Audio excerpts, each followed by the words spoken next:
How would you program conditioning for sports like basketball inside the weight room? Now, when it comes down to conditioning, do you mean endurance training? Now, with those guys, they're running a lot, so we're gonna have to build up their aerobic capacity. We're also gonna have to build up aerobic power. So I would work on those aspects of training, building up their ability to take in and utilize oxygen, and their ability to repeat bouts of energy too as well. So the main 3 energy systems that I would work on would be aerobic power, aerobic capacity, and then also some alactic capacity work for the short sprint intervals when they're trying to drive the ball down the lane.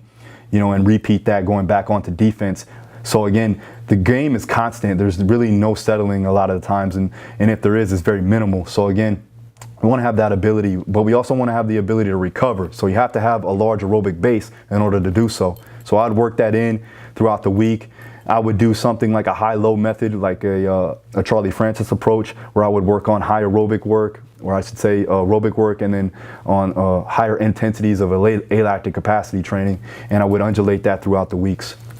As far as the weight room work, we want to increase stability and joint mobility. And that's one thing that I don't see a lot of. Guys are coming down hard on their ankles, and they're coming down hard on their knees and hips.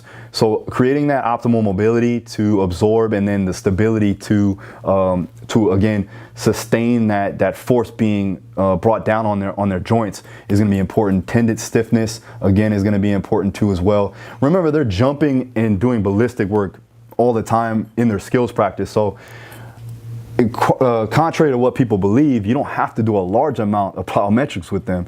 You have to actually, especially inside of a season, I'd work on more of the structural integrity aspect of training, trunk stability, and leg strengthening, because that's going to enhance the things that they don't really get inside their skills or inside the games that they're playing. They're getting a large amount of jumping work and plyometrics inside the sport itself. So let's work on things that they don't get so that we can enhance the body globally as a whole.